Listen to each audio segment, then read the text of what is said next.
Саламатсызбы кадырман телекөрүүчү, Ала Тоо Лайф программасынын кезектеги чыгарылышында кылмышка шектүүлөргө билерик тагылары тууралуу айтабыз. Студиябызга юстиция министринин ордун басары Алмазбек Зарылбек уулу жана пробация департаментинин директору Данияр Молдокул уулу мырзаны чакырганбыз. Урматтуу коноктор, саламатсыздарбы? Студиябызга кош келиңиздер. Алгач эле ушул билерик жөнүндө баягы коомчулук бир аз угуп таң калып атса керек. Бул кимге тагылат, эмнеге тагылат, мен эми билерик тагып эле жүрө беремби деген сыяктуу чолок ойлор дагы болуп жатат менимче. Бүгүнкү күндө бул билерикти тагуунун маанилүүлүгү канчалык зарыл, ошону айта кетсеңиздер.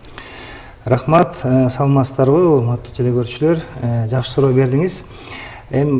Башында мен кыскача ошо телекөрүүчүлөргө түшүнүктүү болуш үчүн мындай жалпы маалымат берип кетсем, бүгүнкү күндө Юстиция министрлигине караштуу жаза аткаруу кызматы өзүнүн ишин алып барат, жана пробация департаменти өзүнүн ишин алып барат. Бул эки мамлекеттик орган, бул жазаны аткаруу мамлекеттик органдары болуп эсептелинет. Ошондуктан Юстиция министрлиги ушул пробация институтун ишке ашырып атканда, пробация департаментин түзүп атканда эле ошол тиешелүү мыйзамдарга, тагыраак айтканда пробация жөнүндө мыйзамга ушул электрондук байкоо жүргүзүү деген түшүнүктү киргизгенбиз. Анан ал электрондук байкоо жүргүзүүнүн максаты ошол пробациянын көзөмөлүнө келген жарандар, ошол пробация кардарлары деп коет биздин мыйзам боюнча. Мындайча жөнөкөй тил менен айтканда кылмышкерлер ошо пробация департаментинин алдына өзүнүн жазасын өтө тургандарга ошол электрондук байкоону колдонуу максатында биз ушул тиешелүү мыйзамдарды иштеп чыкканбыз. Анан бүгүнкү күндө ошол Юстиция министрлиги ошол пробация департаментинин алкагында ошол электрондук байкоонун, тагыраак айтканда электрондук билериктерди ишке ашыруу максатында тестти баштадык. Мындайча айтканда бул жазаны аткаруу максатында. Жазаны аткаруу максатында биз ошол пробация кардарларына пайдалануучу, колдонуучу ошол электрондук билериктерди электрондук билериктердин тестин жүргүзүп атабыз. Андан тышкары биз ошол Юстиция министрлиги ушул пробация департаменти менен бирге тиешелүү мыйзам долбоорун иштеп чыкканбыз. Бул мыйзам долбоору бүгүнкү күндө жогорку кеңештин кароосуна кирди. Бул ошол аталган мыйзам долбоордун жалпы негизги концепциясы бул ошо мамлекетибизге жаңы бөгөт чараны киргизүү. Ошол электрондук байкоо деген бөгөт чарасын киргизүү максатында биз ушул мыйзам долбоорун иштеп чыкканбыз. Эгерде биздин урматтуу депутаттар, урматтуу парламентибиз ошол биздин демилгени колдоп, ушул мыйзам долбоорду кабыл алып берсе, анда мамлекетибизде жаңы бөгөт чарасы ишке кирет. Бул ошол электрондук байкоо деген. Бул жерде биз эмне себептен бул мыйзам долбоорду иштеп чыктык? Себеби дегенде тажрыйба көрсөтүп атат. Бүгүнкү күндө биздин жарандарыбыздын ушул Конституцияда көрсөтүлгөн абсолюттук укугунун бири бул эркиндик. Ошол жагынан кичине маселелер болуп калып атат. Бул соттук практикада. Эми тилекке каршы, мисалы биз жылдык омбудсмендин отчетуна көңүл бурсак, ошол кыйноолорду болтурбоо жана борборунун отчетторун деле эске алсак, аерде көрсөтүлүп атат. Ошол абдан көп, статистика боюнча абдан көп жарандар ошол бир кандайдыр бир кылмышка шектенип жатып, ошол соттун чечими негизинде тергөө убагында алар ошо тергөө абактарга камалып калып атышат да. Мисалы жарым жыл, 1 жыл, 2 жылга чейин созулуп кетип атат. Анан ошол мөөнөт өткөндөн кийин ошол тергөө иштери аяктап, бүт жагы далилденип, ошол жаран эч кандай күнөөлүү жок болуп чыгып калып атат. Ошондо мындай айтканда ошол жарандар мыйзамсыз, мындай айтканда да, кандайдыр бир мөөнөттү ошол жабык тергөө абактарында кармалып калып атат. Ошондой нерселерди болтурбоо максатында биз ушул электрондук билериктерди бөгөт чарасы катары киргизсек, анда биз ушул эл аралык башка өлкөлөрдүн тажрыйбасын эске алып, ошондой бир пикирдебиз. Ошол биздин жарандарыбыздын, жалпы эле жарандын укугу сакталат деп ойлойбуз да. Себеби дегенде ошол кандайдыр бир кылмышка шектенген жаран эми бул оор эмес кылмыш кылган, экономикалык багыты боюнча кылмыш кылгандар болсо, буларды ошол сот тарабынан чектөөлөрдү киргизет. Чектөө бул ошол электрондук байкоо аркылуу. Мисалы бүгүнкү күндө биз бул электрондук байкоону ошо электрондук билерик, санарик билерик аркылуу ишке ашыралы деген ниеттебиз да негизи. Ошондо тоо курдагындагы бул билетти таап атабы же ким көбүнчө? Негизи бөгөт коюу чарасы багыты боюнча айтып кетсем, анда бул соттун кароосуна келет. Бул жанагы тергөө иштери бүткөндөн кийин соттун кароосуна материалдар келгенден кийин анан эгерде ошол оор эмес кылмыш болсо, мисалы анан ал мындай ошол жаранга бир ден соолугуна зыян келтирбеген бир кылмыштар болсо, ошондой мисалы катары айта кетсеңиз, мисалы оор эмес деп бул кайсы кылмыштарды айтсак болот? Эми бу жерде өзү ушу биздин жаза аткаруу кодексинде эмелер тиешелүү бир мөөнөттөрү бар. 10 жылга чейин, 10 жылдан өйдө деген. Ошол өзүнүн категориясын жарата, соттор карап чыгат. Анычы. Анан ошондо мисалы 10 жылга чейинки санкциясы бар кылмыштар, бул ошол оор кылмыштарга кирет. Бирок ошол жерде эле эгерде ал кылмыш ошол кишинин жарандын ден соолугуна зыян келтирбеген бир кылмыш категориясы болсо, анда бул соттун чечиминде.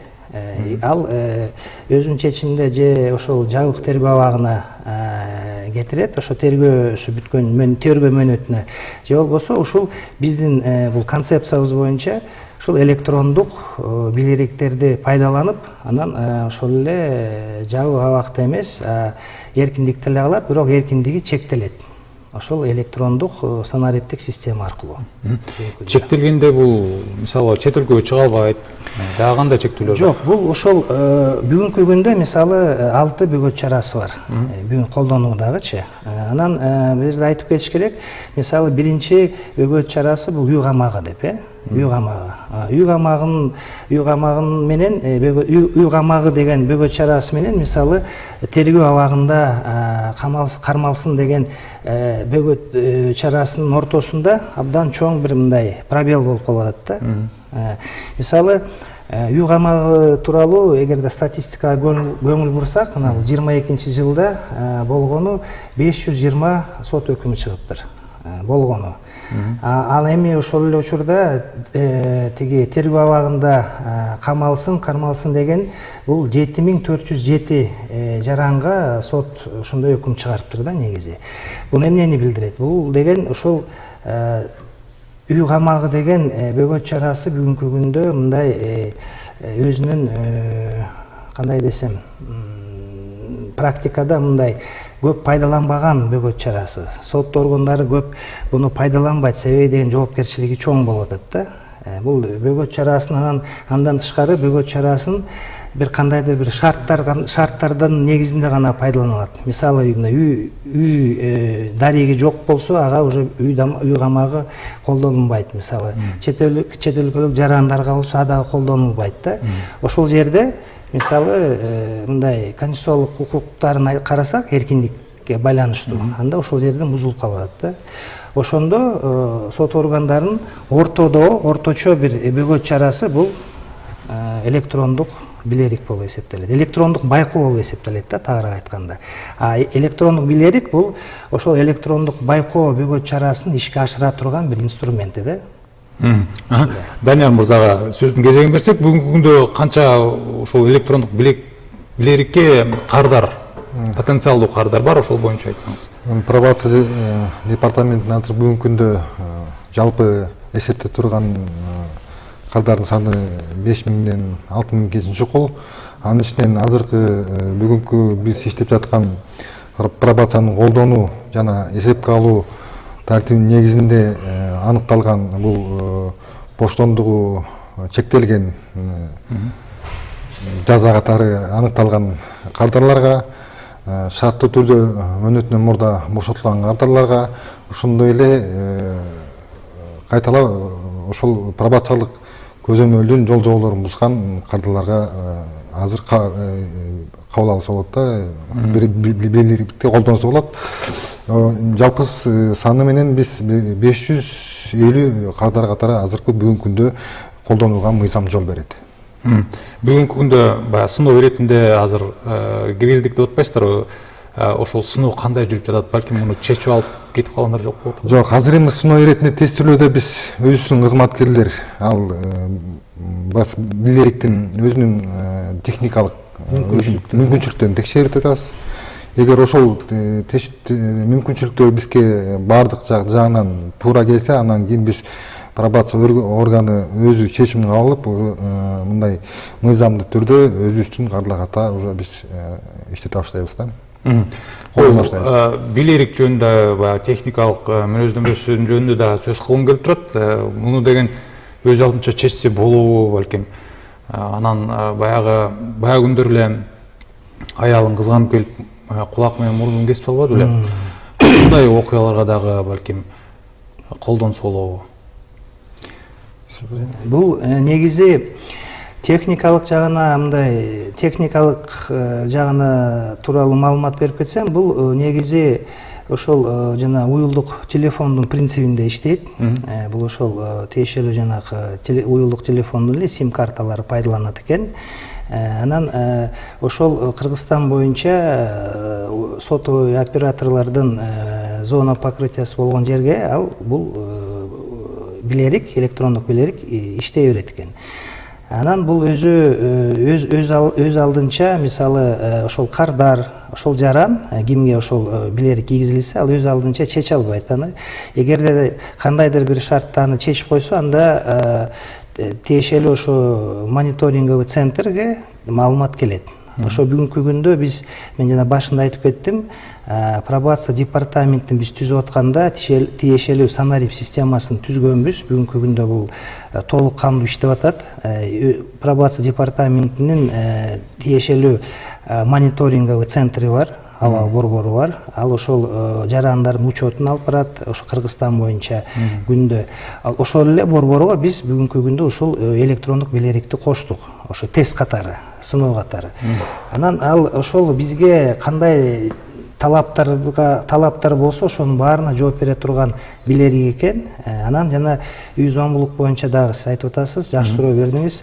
Ага дагы ушул билериктерди пайдалансак, бул өтө эффективдүү болот го деп ошо эсептеп атабыз. Себеби дегенде, бул билериктер техникалык жагынан караганда, техникалык мүмкүнчүлүгүнө көңүл бурганда, бул ошол зомбулукка ошо жертва семейного насилияга кийгизилет экен. Анан ошол насильникке, ошол зомбулукту кылган жаранга да ушул билерик кийгизилет экен. Анан тиешелүү ошо аралыкты санарип системасы аркылуу белгилеп койсо болот экен. Ошондон ошол аралыктан ашып кетсе, анда мониторинговый центр тиешелүү маалымат берет сразу. Бул бүгүнкү күндө уже тесттен өтүп атат.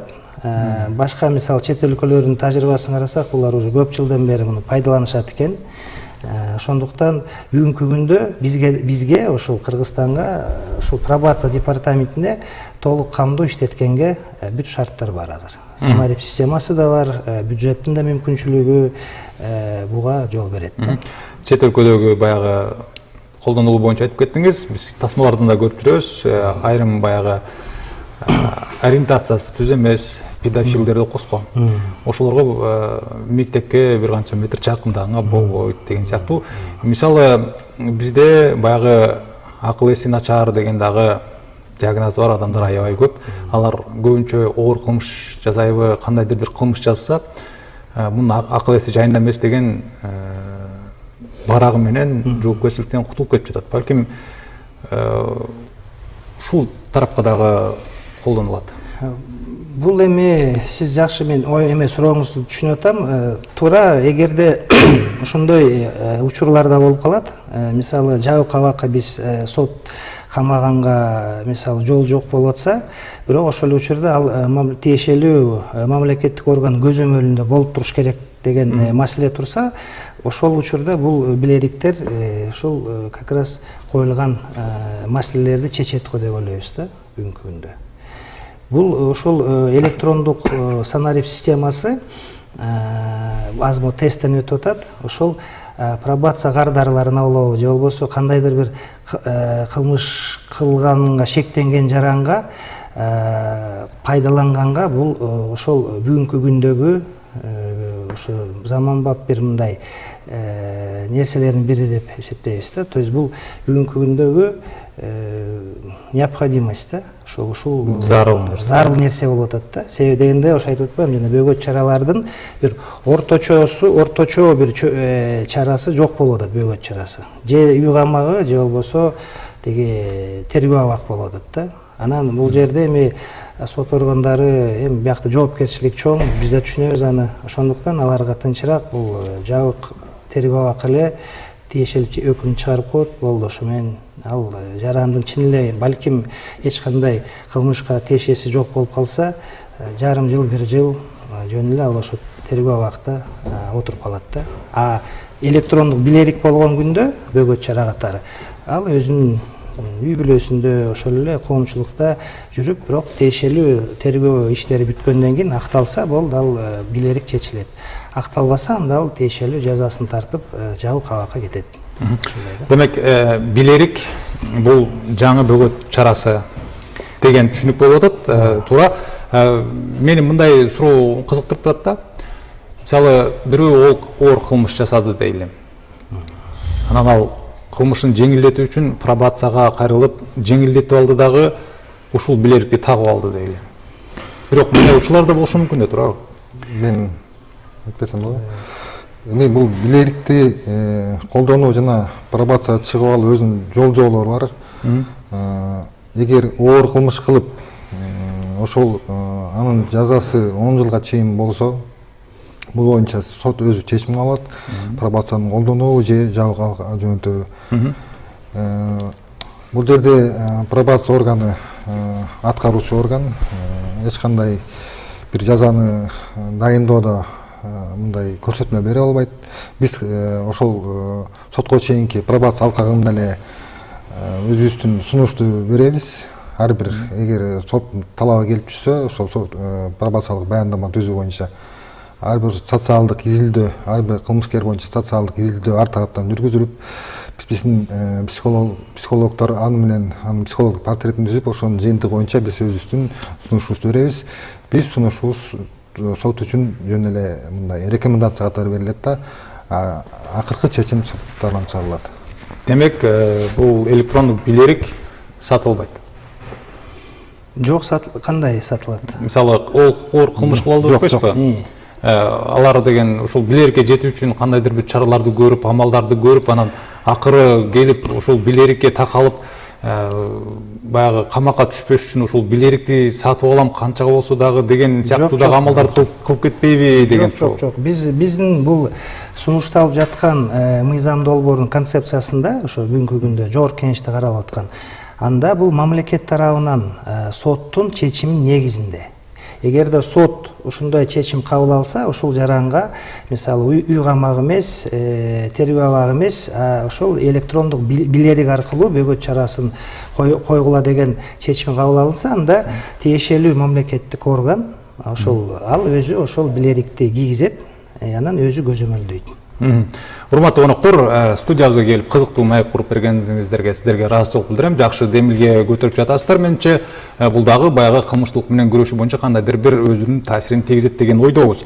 Кадырман телекөрүүчү, бул чыгарылышта кылмышка шектүүлөргө билерик тагылары тууралуу сөз кылдык. Төрүбүздө юстиция министринин ордун басары Алмазбек Зарылбек уулу жана пробация департаментинин директорунун ордун басары Данияр Молдокул уулу болду. Аты жөнүм Сайфуллин Мурзаев. Эфирден көрүшкөнчө.